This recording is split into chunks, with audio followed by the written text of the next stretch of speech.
Hey everyone, this is Caroline again with Thriving Abroad Expat Interviews, and I am happy and so lucky to be in the company of Miss Terri Moore, one of my sister girlfriends in Mexico, living her best life. Thank you, Terri, for joining me. I wanted to chat with you a little bit about your journey to Mexico. I know that you have a special story to share.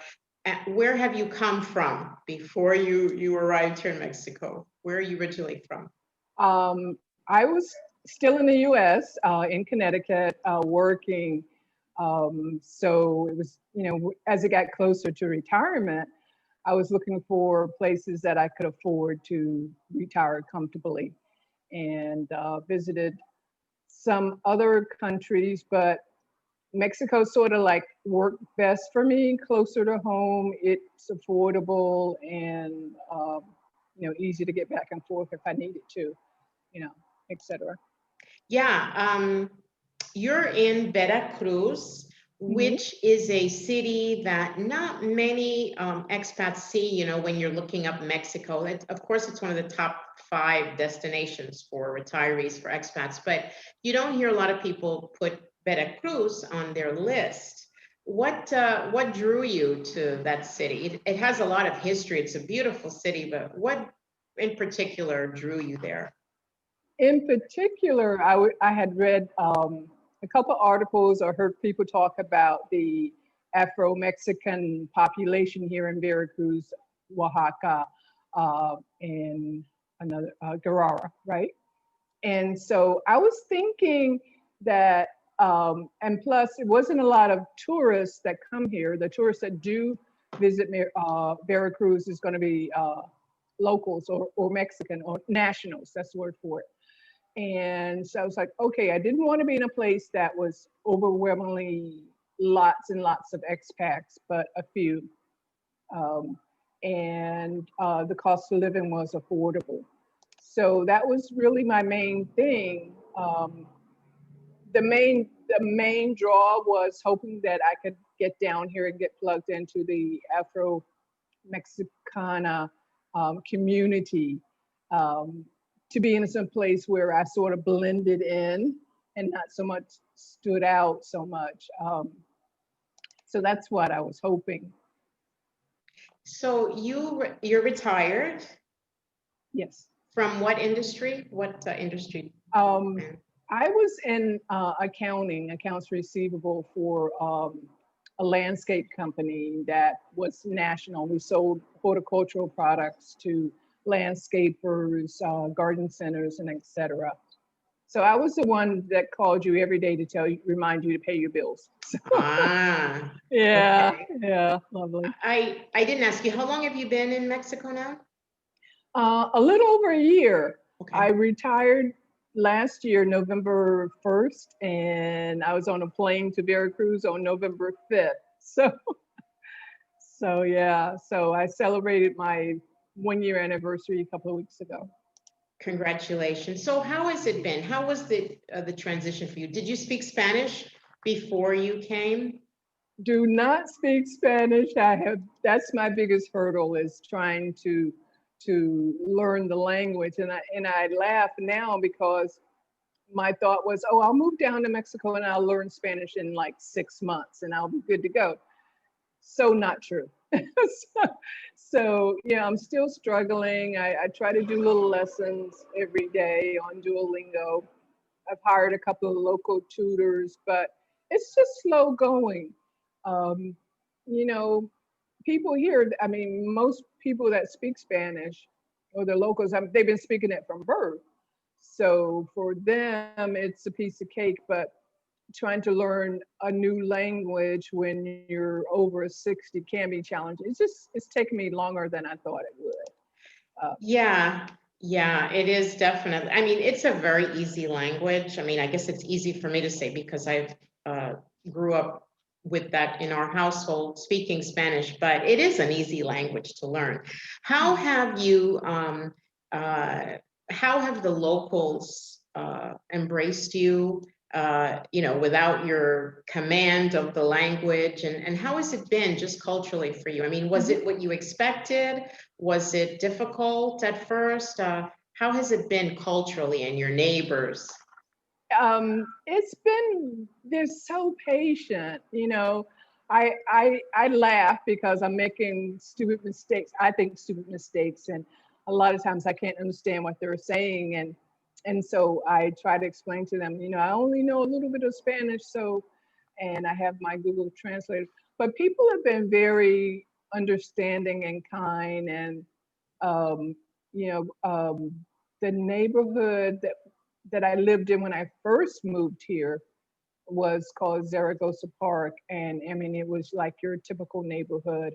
You had the little fruit markets, the meat market, the laundry. Everything was like separate, and the people were so friendly. People I saw every day, and I would wave, and so they were very kind. Although I didn't speak Spanish, didn't know how to count my change, but I muddled through, and that's what I'm still doing, is muddling through. Yeah. Yeah, but you're doing a good job. I call you, you're a member of our Black Expat community group, and I have officially named you the ambassador, the unofficial ambassador for Veracruz. If you are retired, you're single. What is there to do? I'm single, I'm retired, and I'm thinking about another country. Why Mexico? Why Veracruz? I mean, will I be active? Are there cultural things to do? What can I do there? Okay. Veracruz is very laid back. You can be as busy or as unbusy as you like. The one thing that drew me to Veracruz when I first visited was that you go down to the Zocalo, and the municipal band would be playing, and the dancers, they're doing their little cultural dances. I forget the word now, but with the beautiful, colorful skirts and everything. And then the families would just gather on the Zocalo, and I mean, that was their entertainment for the evening. That definitely was for me. I found it very entertaining. And then some nights, and this was pre-COVID, some nights we have a naval academy here, and they had their jazz band. So they would do little concerts in their compound. There's a naval museum here. So they would set up chairs out there, and they would play, and the locals would be dancing salsa and everything. It's so great. We have a carnival here. It's usually in February. Last year it was my first one, so that was kind of great. We also have a salsa festival that's usually in May. Then we have an Afro Caribbean festival. I forget now the timing of that one. But all those kind of things were sort of canceled this year because of COVID. But I mean, there were always festivals going on. It's Christmas time now, and usually there's the Christmas parade going on. So, and if you like the beach, there's the beach. Go hang out on the beach. On the weekend, it's really packed with families. Just bring their umbrellas and pack their lunch and everything, and they hang out on the beach for the afternoon. There's a small art museum that just started a new installation by a local artist, and I have yet to get down there. What else is there? It's there's plenty of restaurants around. Food, I was going to ask you about that. Oh my God. I mean, we're on the coast, so seafood is like the Is king best. there, yeah. Yeah. And I mean, most restaurants you can get. My favorite seafood restaurant is called Villa Rica, Marisosa de Villa Rica. But I also have a friend that lives about 40 minutes outside of Boca del Rio, in a little town called Anton Lizardo. And they have little restaurants on the beach there too. And if you really want some really good fried mojarra, is that what it's some kind of kingfish or something. And they, oh my God, it's so good. So anyway, Veracruz food is great. I've gained 20 pounds since I've been here.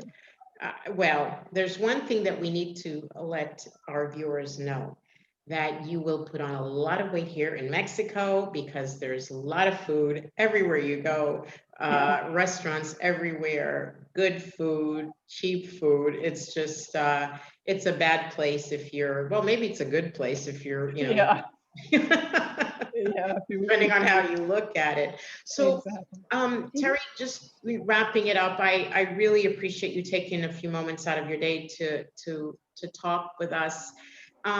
What would you say? I mean, do you think, like, for example, myself, I moved to Mexico sight unseen.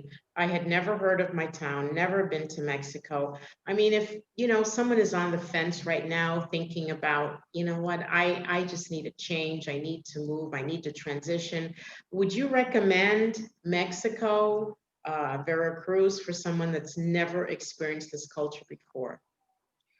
I wouldn't I wouldn't necessarily wholeheartedly recommend Veracruz, because from the discussions in the different expat group, people are more comfortable if there's a lot more English speaking people around that they can communicate with. And that's the one thing that I miss is community. Everything else, Veracruz checks my box. I wanted to live on the coast. I wanted, you know, access to good food, fresh fruit, etc. I wanted a low cost of living, good weather all year round. And I've got all of that here. I just don't have the community like you guys do in Merida. You can do the meetups and everything. There is a small expat group here that, and I pretty much met everybody, well, close to everybody when I first got here.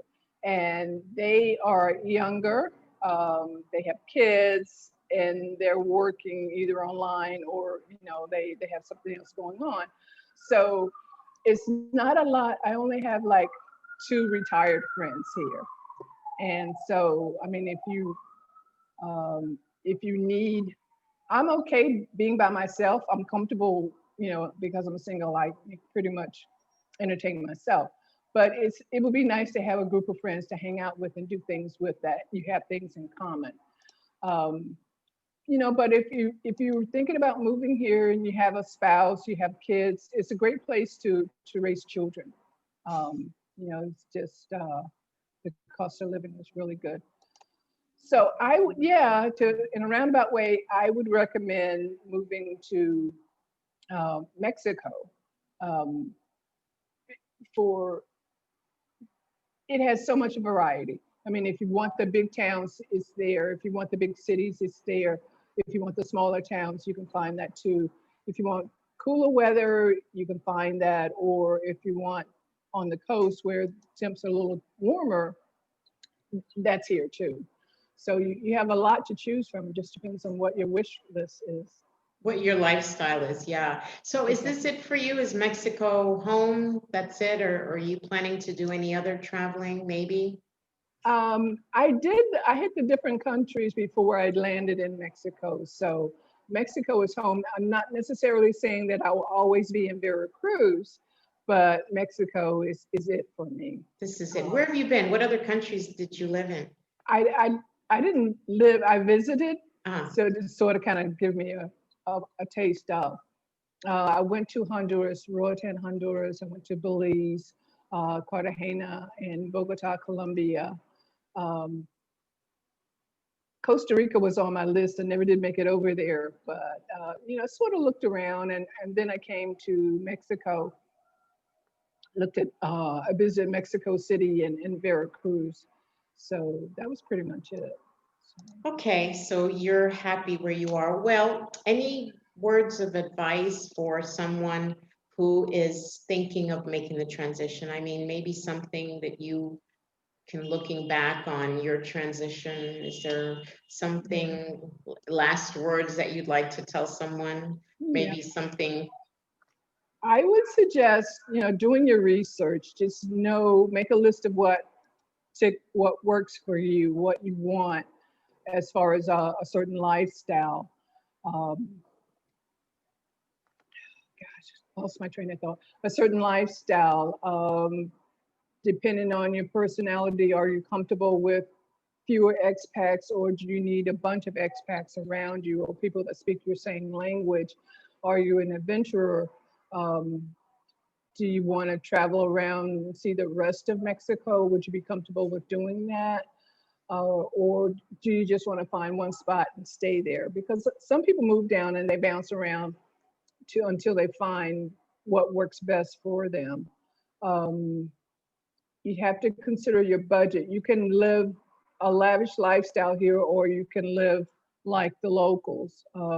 Just have to decide what your budget will be and try to stick to it, because you can't get carried away. Oh, definitely, definitely. We always say that, you know, it is a very inexpensive place to live, but it can come out to be very expensive if you're not careful. What would you say, just really quickly, more or less, not necessarily yours, but what would you say would be a good budget or an average budget for someone that single that wants to move to I would say Mexico? I managed to live on like around $1,200 a month here. Okay. I would say shoot for 1,500, because you don't want to you want to be able to get out and entertain yourself and do things, and go shopping or whatever, go to the spa, whatever. So I would say 1,500 is a good safe number to be close to. You can always do it for less. I don't go out a lot, but when I do want to go shopping, you know, I have that wiggle room in my budget. My apartment is it's not overly expensive, but it is oceanfront. When I started my budget, I had an unrealistic budget of $7,500 a month I wanted to spend for rent, and that didn't get me what I wanted. So I had to up my budget a little bit. So I'm paying roughly $600 US dollars a month for a 2-bedroom, 2-bath condo that's oceanfront. There is a pool here. There's a gym here. You know, the security guard around the clock. So, you know, I'm content. So Wow, that sounds very nice, very comfortable. Yeah, Thank you so much, Oh, you're Terri. welcome. I am so happy I got an opportunity to talk with you, and we'll have to connect with you again soon when maybe the activities pop up again in Veracruz. Thank you for sharing your journey, and I hope that you can inspire other single retirees, you know, that may be thinking of moving here. It might give them the go ahead to just Exactly. Just do it. Yeah, exactly. Thank you so much for asking. I'm always happy to help. So my pleasure.